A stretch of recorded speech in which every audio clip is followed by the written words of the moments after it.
edificio pertenece a la Universidad Popular de la ciudad de Moscú, Alfons Shanyavsky, que fue creada en 1908. Ese es uno de los edificios que fue construido en 1912. Así, porque el fundador de la universidad había sido un general, Alfons Leonovich Shanyavsky, el general que había explorado Siberia, el lejano oriente de Rusia, y tenía sus minas de oro. Entonces toda su fortuna, él dejó la fortuna y la invirtió en la creación de una universidad abierta a todos. Era su idea totalmente loca, porque él lo que entendía muy bien que Rusia necesitaba educación. Entonces, y él sí, era la universidad abierta a todos, independientemente de su estado social, nación, religión, sexo y conceptos políticos. O sea, solo así tenía que funcionar. Era la primera universidad privada en Rusia, porque las dos, digamos, las más importantes universidades, que eran de Petersburgo, de Moscú y Petersburgo, eran, sí, claro, para la élite, eran universidades donde el pueblo no podía acceder, había muchas restricciones, no podían acceder mujeres, o sea, había un montón de cosas en sí. Él se murió en 1908 y dejó toda su fortuna así con la esposa, Lidia Shanyavskaya, que tenía que construir esta universidad. Entonces la mujer, como todos así en la historia, en los archivos se testimonia, luchaba así hasta morir para hacer la universidad porque había un montón de obstáculos. Y yo creo que igual es como para madrines en Guatemala, en eso sí que me pareció muy simbólico eso. Porque se le oponían todos, se le oponían las universidades oficiales, que sí se creían mucho, se le oponía la administración, había un montón de ladrones que querían pues apropiarse del dinero. Entonces ¿cómo se llama esos? La junta que dirige, controla la universidad, se invitaron en realidad las personas de mucho respeto y grandes científicos de Rusia que sí entendían el problema.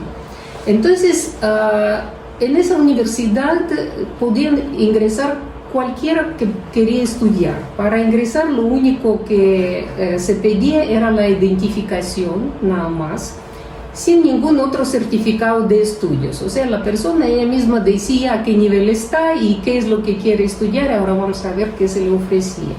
El objetivo principal era recibir el conocimiento para la persona que quería recibirlo. La universidad tampoco podía expedir a sus estudiantes ningún documento de haber pasado cursos. Eso igual no se logró superar el infierno administrativo y burocrático que existía. Es una página que sobró. Entonces, había dos facultades. Uno se llamaba de divulgación científica y otro la facultad académica. De divulgación científica prácticamente era lo que era la educación así de colegio, así para llenar. Entonces los que no estudiaron en el colegio, entonces podían entrar a esa facultad y estudiaban 4 años ya para poder ingresar a la facultad académica. Y la facultad académica eran estudiantes que sí tenían su colegio terminado y escogían la carrera completa en ciencias naturales, sociales, filosóficas y eran 3 años de estudio universitario. Entonces también había como un programa de cursos de conocimientos elementales para la gente con una preparación muy baja. Entonces preparaban administración local, cooperación, bibliotecarios, refrigeración, eso sí me asombró, no sé qué era, educación preescolar, y ese tipo de cosas. Entonces costos al año eran muy bajos, o sea, podía pagar cualquiera. 6 rublos al año, que no era nada, es en el colegio, 30, 40 en esa facultad universitaria, que no era nada. Horarios eran de 5 a 10 horas de la noche, porque sí, todos tenían que trabajar. Entonces, Pero las clases se invitaban los grandes científicos de la época, así con nombres así fantásticos que sí quedan en la ciencia mundial. Y sí, la gente que entendía el problema, claro que era como que medio bajo para ellos, pero sí entendían el objetivo de dar educación a la gente, porque en Rusia, antes de la revolución, o sea, para el año 17, el país estaba 60% analfabeto. O sea, de campesinado ni hablamos, las ciudades un poco mejor, pero sí, el país necesitaba conocimientos. Entonces, la cantidad de estudiantes siempre crecía. Eso es lo que era extraño, porque sí, aparecían más estudiantes. Y era el problema de siempre, que no todos aguantaban terminar los programas porque eran serios. O sea, para cada nivel, pero sí eran programas serios, no para retrasados mentales, solo pasar y recibir, bueno, ni dar un papelito, pero sí eran muy rígidos en eso.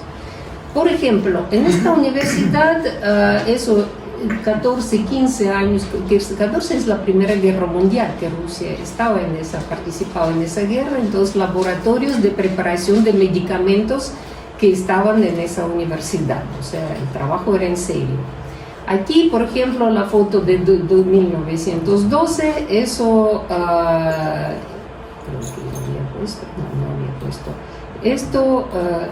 esto eran también así ya cursos para los estudios, entonces como pueden ver, las aulas así llenas y muchas mujeres estudiando. También les debo decir que para estos tiempos,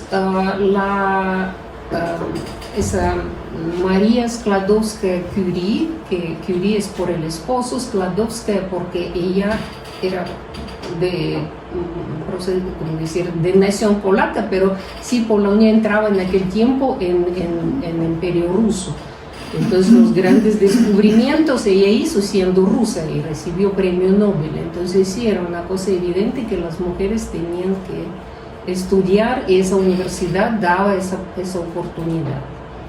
Entonces, es una parte de la universidad que tenemos. Otra parte es el Instituto de Historia y Archivos, ese que se encuentra en el centro de Moscú, a 100 metros de la Plaza Roja.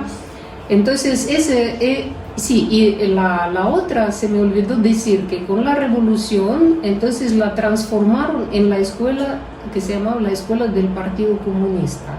O sea, todos los revolucionarios de América Latina también llegaban a estudiar allá, o era la Universidad de Preparación de Cuadros. O sea, igual les daban porque muchos llegaban sin terminar la secundaria, y allá sí les daban la educación, formación universitaria, y ellos ya por lo menos salían ya con una educación de preparación para regresar a sus países. Bueno, entonces el Instituto de Historia y Archivo fue creado en 1930, es el único en el país, en realidad no hay, yo creo que en el mundo no hay parecidos, porque ese estudio científico de archivos es un tema muy especial. Entonces, o sea, como que el cuerpo de la universidad, esa RGGU, ha sido académico, la universidad del archivo, y los edificios, así, eso ya quedó de la escuela del partido, o sea, aquí ya. Entonces, por eso la universidad tiene dos como espacios, bueno, más espacios tiene, pero dos principales, uno allá que es esa universidad antigua desde 1908, y otra que es en Nikolskoye. Entonces, cosa formal que para 2024 son 15.000 estudiantes, así lleva la universidad. Todo es ciencias de humanidades, así. Y tiene yo creo que ahora quedan muy pocas filiales, con el de Guatemala son como 3, en total más no hay, porque hubo mucha corrupción en crear filiales por todo Rusia, al inicio y era solo la venta de documentos. ¿Sí? Entonces cerraron todos y dejaron los únicos que funcionan. Entonces, formalmente, bueno, así en la universidad trabajan más de 800 profesores, los que dan clases, incluyendo extranjeros. Entonces, entre ellos 500 doctores de primer nivel, como tenemos el modelo de 2 niveles de doctorados, y más de 200 doctores, más de 200 doctores en ciencias con mayor grado académico, o sea, de segundo nivel. Hay 25 facultades e institutos y 20 centros internacionales. Centros internacionales desde el inicio había sido como una cosa muy especial para la universidad en Rusia, porque otras universidades no tenían, y sí en el RDU habían surgido como de estudios, no sé qué, de Canadá, de Francia, de no sé qué. Bueno, sobre todo de orientación francesa, porque la única lengua que hablaba el rector, ese primer rector, era su mal francés. Entonces, así para él hacían para que pudiera hacer sus viajes. Pero sí, cuando surgimos nosotros, no era dramática nuestra aparición. Bueno, ahí estoy contando un poco todo revuelto, pero sí también la vida no es tan ordenada como lo quisiéramos. Entonces, aquí venimos a ver, vamos por otro lado, digamos, del cuento.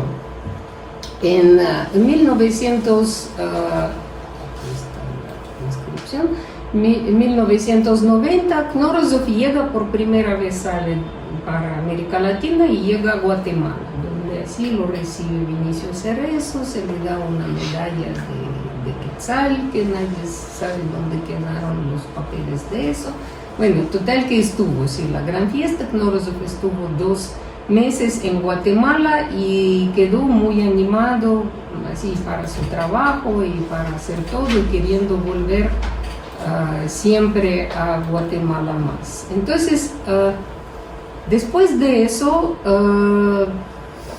en la universidad, que todavía yo no estaba, apareció un alumno, ese Dmitry Beliaev, que algunos de ustedes lo conocen, muchos.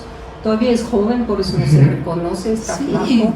Sí, flaquísimo. Sí, él era estudiante en la Facultad de Historia, pero el modelo de la universidad en aquel tiempo permitía, incluso solo para él, crear un programa especial.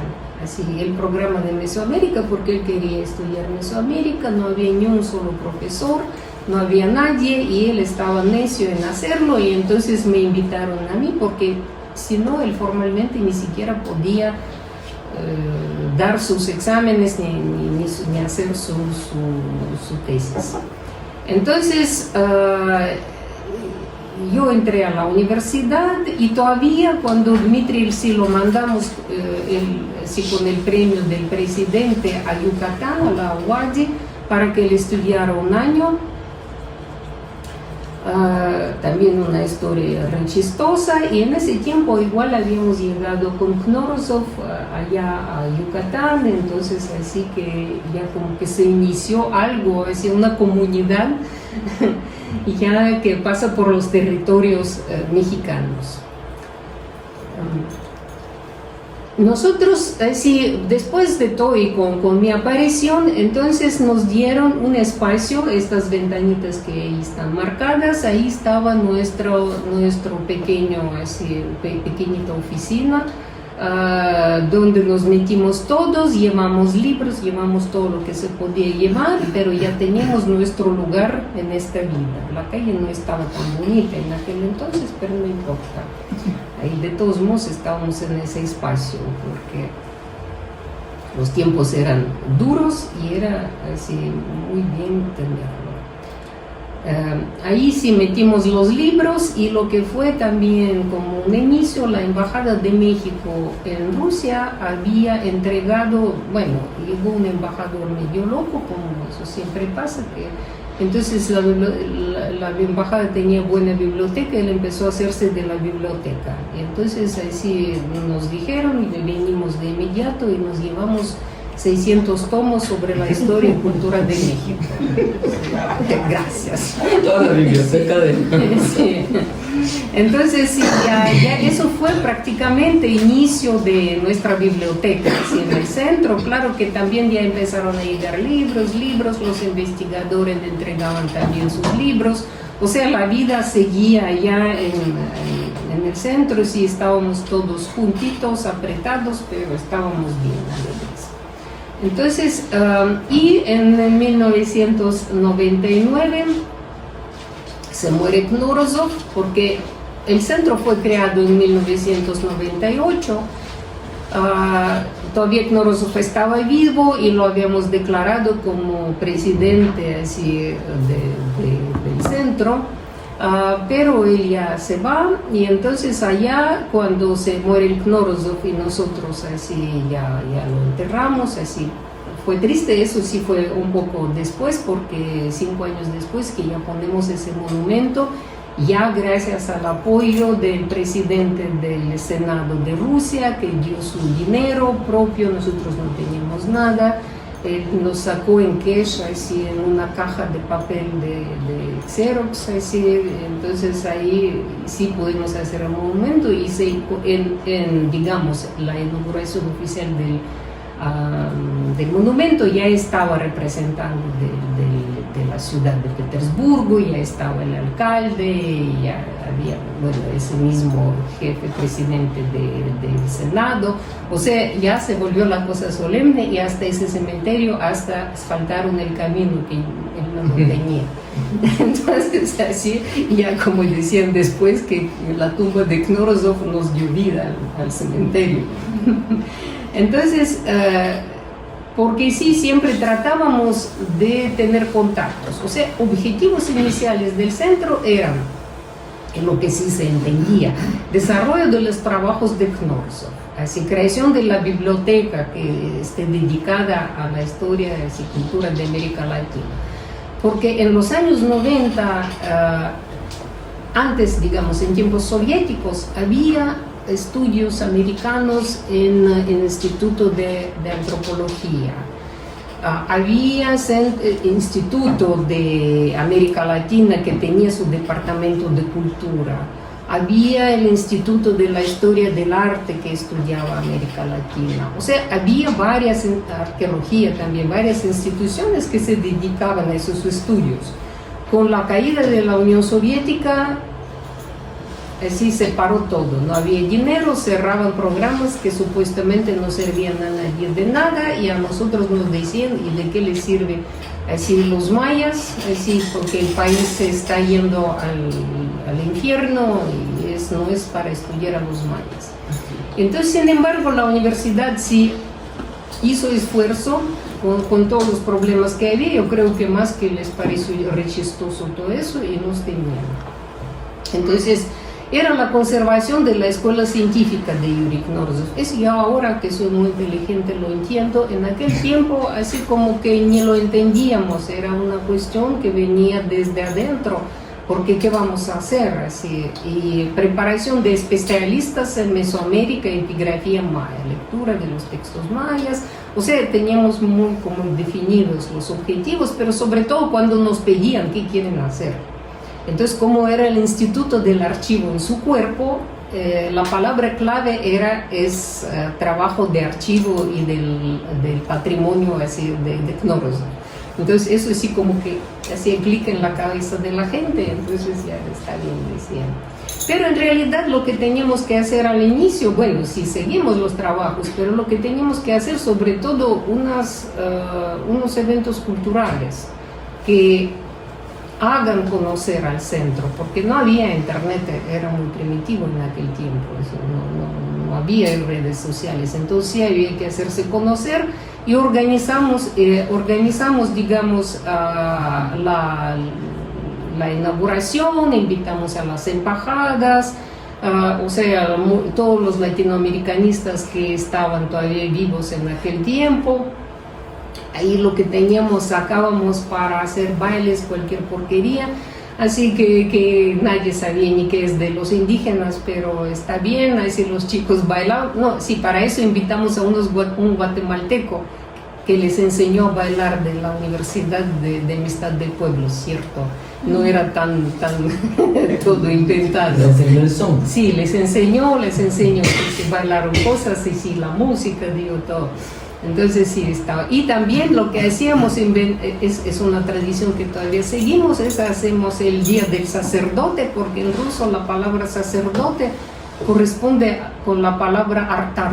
Entonces no era de sacerdote, sino era de artar. Entonces cada uno así se repartía y cada uno preparaba comidas latinoamericanas. Así, no se podía encontrar todavía harina de maíz, así, era todo lío, cada cosa, pero cada uno ya tenía su especialidad. Unos preparaban guacamole, otros preparaban tortillas, no se imaginan qué tortillas eran las primeras que hacían, solo los chicos los comían. Entonces, pero sí era muy divertido, así, la cochinita pibil, bueno, sí, sin achiote, pero no importa. Entonces así así se hacían esas fiestas que hasta ahora siguen, en realidad así a todos les gusta eso. Y siempre, bueno, aquí sí es el salón de consejo de la universidad, donde sí ya participamos ya, pero todo hacíamos encerrados en nuestro cuartito chiquito, así. También hicimos un evento muy grande que sí tuvo resonancia en la ciudad de Moscú, bueno, en el país en general, era la cuestión, así, la exposición que se llamaba México visto por los pintores rusos. Los pintores rusos empezaron a traer sus cuadros que no querían nada que ver con México, cualquier cosa. Entonces ahí, por ejemplo, a veces volteábamos el cuadro y atrás decía no sé qué, de India, no sé qué, entonces ahí sí borrando y puesto México. Todos querían participar, además que la embajada nos apoyó en eso y decía, ahí les damos 3 becas para los pintores que trabajen en México. Entonces los ganadores, entonces además tenían esa cuestión, ese objetivo, entonces era muy divertido. Y con algunos sí nos hicimos así muy amigos que seguían con nosotros, pero era muy bonita la exposición, sin decir que la que empezó a organizarla se había suicidado la noche antes de la inauguración. Era una loquita que pensaba que porque ella organizaba, así era administradora, se le iba a dar la beca, así para ir a México. Entonces pues, era pariente del rector o algo así, entonces digamos no, eso no, pero era loca, ya tenía sus intentos que no le resultaron, sí le resultó, sabía solo la directora del museo y yo de ese asunto, pero era como sacrificio, así nos pareció muy bonito. Bueno, la exposición pasó maravillosamente y de ella salió una pintora que sí le dimos esa beca, que se fue a México, y la que nos hizo después así retratos de Knorozov, la que hizo también copias de las piezas precolombinas, sí hizo muchas cosas, entonces eso sí estuvo muy bonito. Pero ya todos así sabían, la vida cultural de Moscú ya estaba enterada de nosotros. Otro evento fue también que sí dio su resonancia y sigue hasta ahora, es su creación el Museo del Arte Precolombino, sobre todo mexicano, porque la donación fue del Museo Nacional de México. Allá el embajador que logró que los mexicanos, porque ellos prometieron, pero nunca hicieron, como siempre, pero él sí presionó, entonces la universidad pagó el traslado de las piezas, que costaba más que las piezas, porque las piezas son copias, y entonces sí nos mandaron, inauguramos el museo. Entonces allá ya estaba el consejero de Putin en educación, él era primer ministro creo en aquel entonces, Fursenko, que sí siempre nos apoya, y sin él no, yo creo que no hubiéramos hecho mucha cosa. Entonces, total, que todo ya estaba muy bien, ya estábamos integrados hasta las esferas más altas. Por ejemplo, el mapa que está allá en el fondo es el mapa que nos hizo igual un pintor de esa exposición que vino, es de Petersburgo, es un geólogo y hizo el mapa de las piedras naturales, o sea, ese mapa, sí, todos son de piedras naturales, es su técnica de micromosaico, que se llama así, las palabras para acordarse.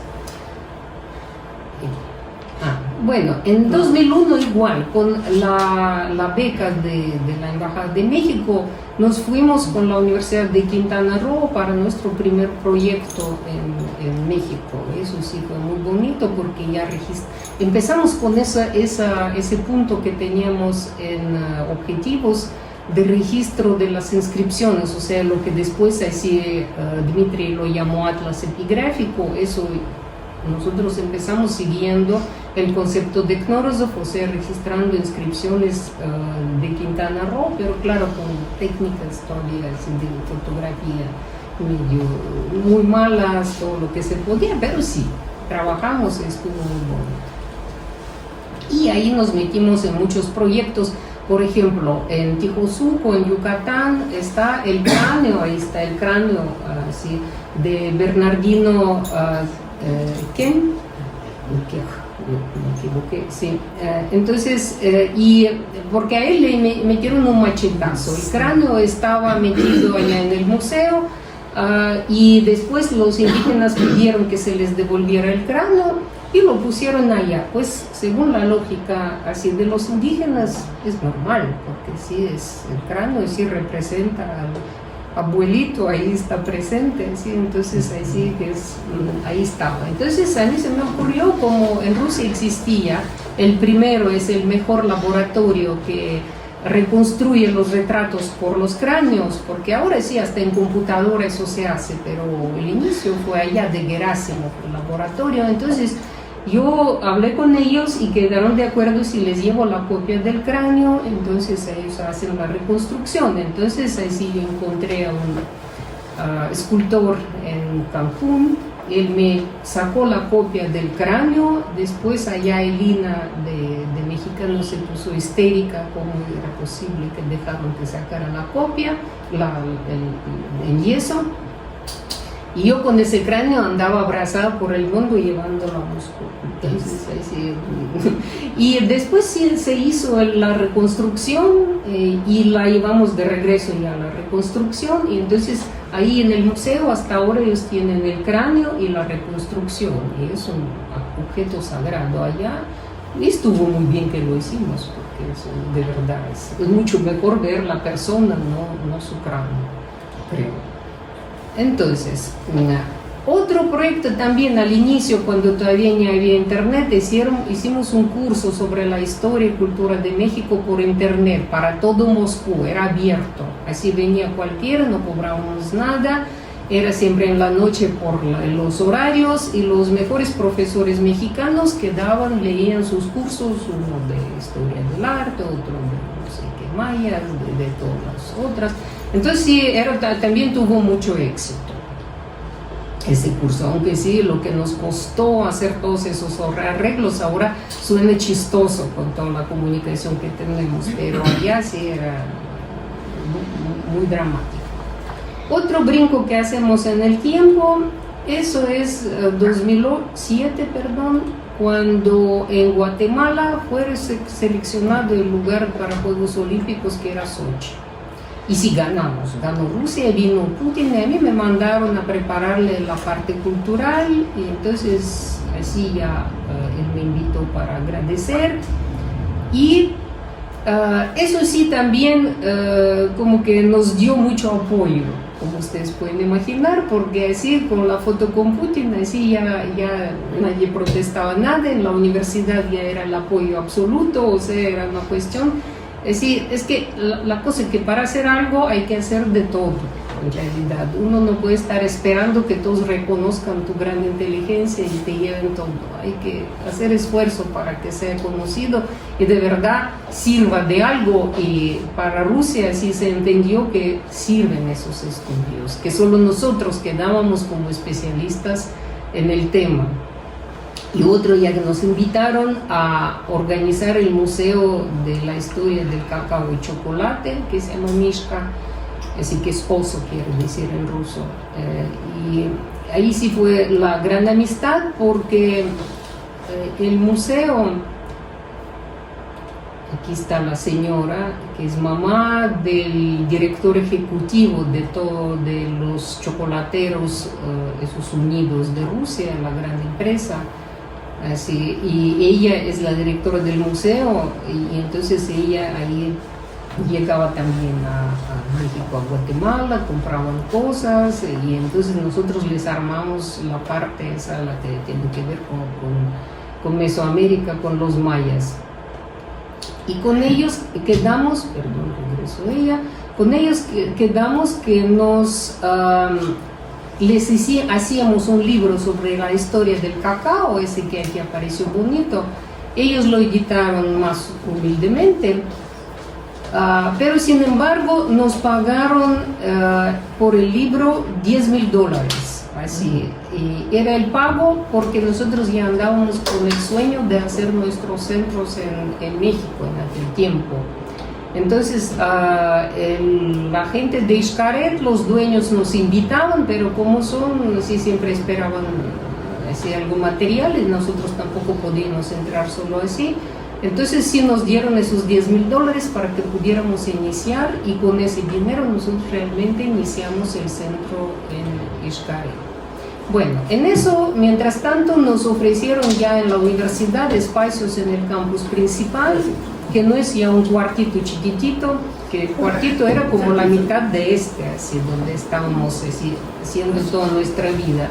Entonces ahí en ese espacio principal de esa universidad para el pueblo, ya tenemos así más, no sé, creo que como casi 200 metros, y allá sí hay mucho más cosas. Por ejemplo, siguen donaciones de libros, incluso, digamos, se muere la gente, los investigadores, y por ejemplo algunos quedaron originales de las piezas precolombinas peruanas. O sea, ya como que todos saben que ahí estamos, entonces nos llevan, porque además saben que todo es abierto para todos, no lo estamos así ni escondiendo ni guardando para nosotros. Entonces ahí está arriba el retrato que hizo la pintora, esa que ganó el concurso aquel de pintores que hemos hecho. O sea, ya la vida ya agarró otro ritmo, otro camino. Bueno, ahí ya para qué contar que sí, hay trabajos que se hacen, siempre llevamos así simposios, conferencias, así conferencias magistrales, digamos, abiertas al público, como así cosa cultural. Todo es parte del trabajo normal de la universidad. Entonces sí tenemos dos tipos de conferencias regulares, uno que son las lecturas de Knorozov se llama, y otro se llama Puentes y Paredes, que pasa cada año.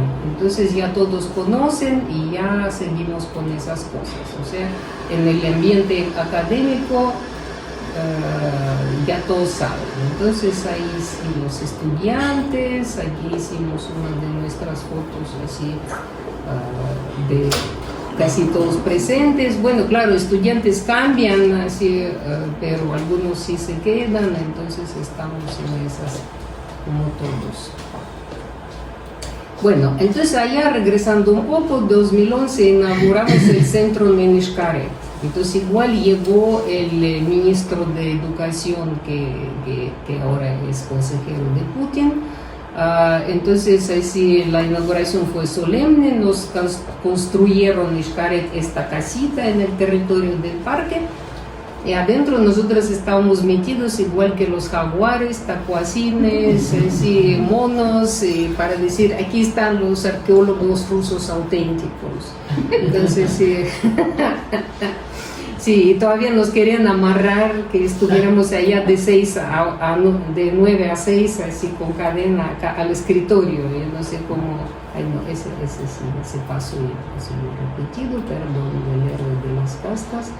Y por eso, con todos los problemas que ha habido cuando ellos hicieron allá el centro, nosotros pagábamos todo, la universidad pagaba los viajes, la casa que rentábamos, hospedaje, así, Lo único que teníamos de ellos es esa casita para enseñarnos de parte del zoológico y las comidas a mediodía allá en el comedor del parque.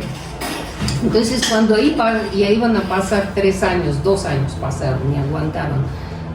Pasaron años para la cuestión de, ¿cómo se llama?, de que se les quitaban los impuestos por tener esa asociación civil. Nos empezaron a exigir el dinero, casi que les paguemos por estar en esa casita. Entonces no salimos de allá y así se ofendieron mucho, no entendieron por qué no queremos vivir en este paraíso, pero nos trasladamos a Mérida. Eso sí era mucho más sensato. Allá nos, así como que recibió el gobierno de Yucatán y inauguramos el centro en Mérida, en Pasaje Picheta, en el centro de la ciudad. Algunos estuvieron presentes. Ahí sí que es más decente porque la gente...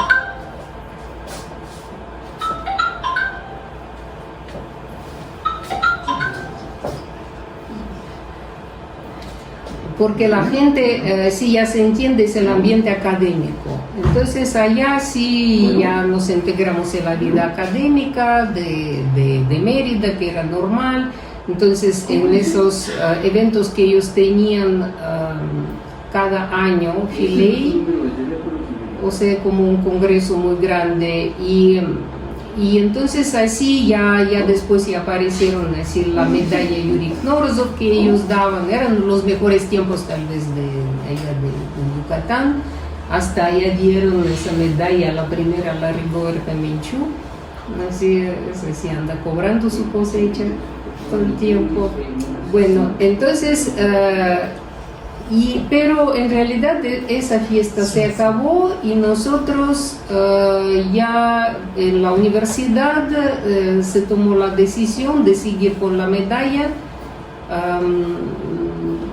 ya para no depender de nadie también, y la medalla fue dada a un investigador mexicano, Alejandro Cheseña. Y entonces ahí, pero después ya vino COVID y ya como que sí, se murieron muchas cosas, ahí hay que renovarse, sí. Entonces ahí sí había varias cosas que filmábamos documentales, porque los documentales los miran todos y eso sí nos servía para que nos conozcan siempre. En Cancún se hizo planetario con la reconstrucción del cielo. O sea, también, y también después de esas cosas, es cuando ya peleamos no, antes de pelear todavía con Xcaret, ya nos pasamos a Guatemala. Entonces, eso por la iniciativa de Madrines. Y sí fue muy bien porque justo a tiempo, ¿verdad? Además. Entonces, sí, CEMIC apareció en Guatemala y ahí sí estuvimos haciendo la foto para repetirla. Qué bonito era el espectáculo. A ver si Samuel se acuerda del baile de caballo, hay que preguntarlo. Sí. Entonces así ya empezamos con proyectos en Guatemala, y Dmitry transformó eso en el Atlas Epigráfico Maya. Y entonces de proyectos aquí no quiero hablar porque todos ya saben, eso siempre están al tanto. Hay muchos que son excelentes de lo que estábamos haciendo. Y un paso era que se juntó SEOMAC, RGGU, la Universidad de José Martí de Yucatán, para que así ya siga en conjunto. Ahora vamos a ver que si llegó la persona o no de José Martí, ¿no? Bueno. Entonces ya con eso seguimos así ya para ver cómo, porque los programas igual por todos los problemas que surgieron después de la cuestión esa de la operación militar y todo, entonces sí, esa universidad que ayudó mucho a realizar muchos programas que sí aparecen trabas a cada rato, y es la única. Por ejemplo, ahora ese Alejandro Cheseña no le dieron permiso ir a Rusia, y México que se declara como que está fuera de todos esos juegos. Sin embargo, hacen todo lo que dicen los gringos. Y la José Martí, no, ellos sí siguen así como fieles. Entonces ahí ya hubo igual la exposición donde ya se presentaron los libros editados en Guatemala, porque en México las ediciones eran más bien chistosas, porque allá editaron del libro del cacao, creo que solo 3 libros o un libro, y ya más no nada, porque ellos solo tenían que decir ahí está el dinero que nos dieron, que no le dieron ni un centavo. Eso fue para cuando se hizo sí, libro, sí, esa cuestión donde sí Rusia estaba así como país invitado. Bueno, volviendo hacia la vida paralela en Moscú, ahí teníamos varios doctorados honoríficos. Entonces el primero que fue es Lars Pirakis, ahí está del lado derecho. Sí, no encontré sus fotos, eso sí, hay que buscar de cuando se le había otorgado, pero sí fue el único embajador que había trabajado algo así en Rusia. Porque eso sí que los demás ahí solo cobran, no hacen absolutamente nada, son totalmente inútiles, y él llegó al país y sí, hasta ahora se acuerdan de él y sí había hecho mucho para desarrollar esas relaciones. Entonces, ahí está Evo Morales, que también fue uno de los primeros que le habíamos dado, y el problema de él era que él tiene como 3 clases de la primaria nada más, pero sin embargo con todo lo que él hizo para la educación en Bolivia sí supera mucho de los demás. Está Rosa María Chan, tampoco encontré su foto en el evento, pero ahí está en ¿cómo se llama ese sitio? Dando gracias así en el rito maya africano. Entonces así, pero ahí está, sí. Entonces, y ahí están así los mexicanos, y por supuesto que sí fue una gran fiesta de verdad en la universidad, y todos se acuerdan, el coro y todo lo que era. También, bueno, no puse a todos, estamos así defendiendo doctorados poco a poco, así eso es el último que Iván se aprobó su doctorado, ahí está re feliz, festejando, pero sí a todos andamos dando patadas para que hagan sus doctorados, si no, la vida académica no tiene sentido, porque si estás integrado en el juego hay que cumplir con las reglas del juego. Bueno, ahora volviendo al edificio Nikolsky, de donde nos habíamos salido y como que se quedó así abandonado. El rector, cuando hicimos una presentación en Nikolsky, creo que de mi libro, que fue también un evento grande de la biografía de Knorozov, y el rector dijo que desde mañana, que ya aquí va a estar el museo multimedia de la cultura así mesoamericana. Entonces los sótanos, los más antiguos en Moscú tal vez, así nos dejaron a nosotros para el museo, y nuestros chicos así quedaron en la dirección del museo. Entonces eso sí fue una cosa así muy importante, porque nosotros ni lo esperábamos en realidad, y ni pensábamos tener ese dolor de cabeza más. Pero esa era la disposición del rector, porque él entendió que es muy fácil llamar allá a la gente de la administración del presidente y de todos los, del ministerio y de todas partes, y los eventos que hacemos, ahí sí que viene toda esa gente aquí porque está en el centro. Entonces así que fue un paso político muy bueno, y ahora estamos muy contentas porque además las chicas que dirigen eso, Dasha y Xiusha, ellas sí hacen un trabajo fantástico, y lo más extraño para mí que ellas lograron organizar excursiones integrándose al sistema de excursiones de Moscú turístico, que ya vienen ganancias increíbles creciendo cada año. O sea, el año pasado cerraron con más de 3 millones de rublos, entonces este año ya van por la misma número, porque así es una cosa increíble, y la contadora de la universidad ya casi en cada reunión dice, ¿cómo es posible? La universidad tiene ya cuántos años las salas de museo en cada piso y no ganamos nada, no se hace nada. Y aquí ya en tan poco tiempo nosotros ya tenemos esas ganancias que se ganan más que cualquier departamento de la universidad. Entonces sí, nosotros también somos orgullosos porque todos siempre nos decían que ustedes solo piden. Entonces, bueno, entonces sí fue ese evento después del cual se hizo, ya todo alegre, sí, todos contentos. Entonces, y desde entonces nosotros ya estamos en este salón, igual haciendo eventos académicos, porque también quedó muy cómodo todo. Siempre. Y la última, digamos, exposición que hicimos, además, porque del edificio del campus principal trasladamos la exposición de piezas precolombinas, o sea, aquella sala que yo enseñé ya está aquí en Nikolskaya, así, en una exposición permanente.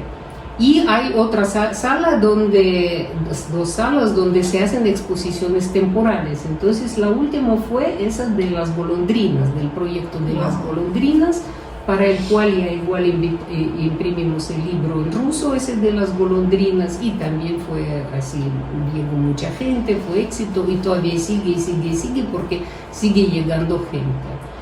Así, y incluso, por ejemplo, las chicas hicimos una exposiciones que no son de nosotros, de América Latina o algo así, sino, por ejemplo, de la historia del edificio.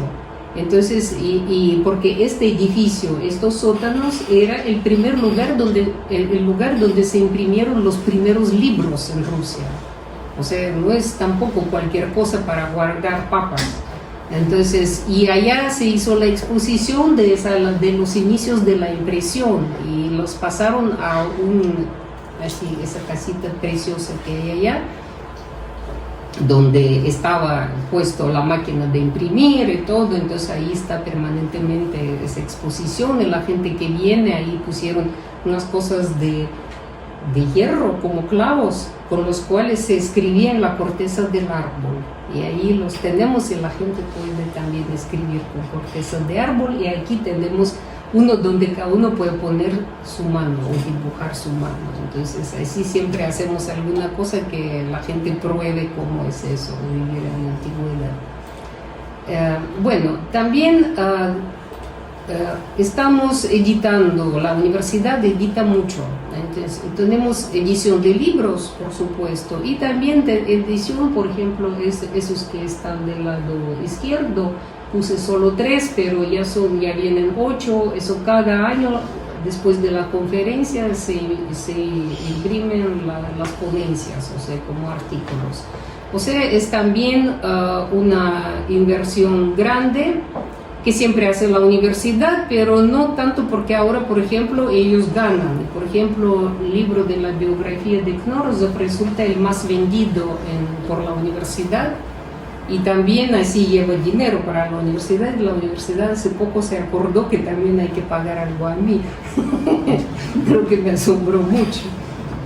Bueno, pero sí es importante esta, y ahora también estamos ya así re-registrando una revista donde vamos a publicar los artículos sobre los problemas étnicos, entonces hacia nuestro estilo. Entonces todavía vamos a tener otra tarea más que estamos haciendo. Bueno, eso es el libro en las ferias en Moscú, que sí se están haciendo eso. Ana con Dmitri, que se conocen desde jovencitos. Entonces así que estamos en esas. Bueno, entonces total, eso es lo que pedía Madre Inés, y le pongo así. En los dos centros que todos confunden, todos siempre piensan que es el mismo, así trabajan 19 personas en totalidad. Doctorado tienen 7 personas. Clases dan 10 personas, porque en Rusia, por ejemplo, la persona que no tiene doctorado no tiene derecho de dar clases. ¿Por qué el número de 7 personas de doctorado y 10 dan? 3 que están haciendo doctorados ya avanzados, ellos pueden realizar los seminarios, ¿sí? Pero por la ley no pueden todavía dar clases. Esas son las personas que solo trabajan en el centro, porque los programas, digamos, educativos que llevan los alumnos de licenciatura, maestría, son en historia, así en general, historia general, con especialización en América Latina. Entonces ahí, para prepararlos, están integrados mucho más profesores. Así, eso yo ni lo calculé, porque hay digamos, temas, así, clases, cursos que no tienen nada que ver con América Latina, pero que sí tienen que pasar los estudiantes, y entonces sí, la universidad en realidad invierte muchísimo para preparar a los estudiantes. Entonces, actualmente tenemos 32 estudiantes de licenciatura y de maestría menos, porque la maestría fue aceptada un poco más tarde, y también por problemas así como medio administrativos pudimos organizar los ingresos propios a nuestra especialidad solo hace 3 años, 3 años, sí. Porque antes era muy complicado, que ingresaban a, digamos, la especialidad general de historia, después convencíamos que se pasen, o sea, no eran especialmente nuestros, pero ahora sí. Entonces tenemos eso, y 7 de los que tenemos así están haciendo su doctorado, o sea, están haciendo su trabajo en el centro y haciendo su doctorado, y yo dando patadas para que no. Entonces, eso es el estado de cosas actuales en la universidad, y pues no puse gracias, pero aquí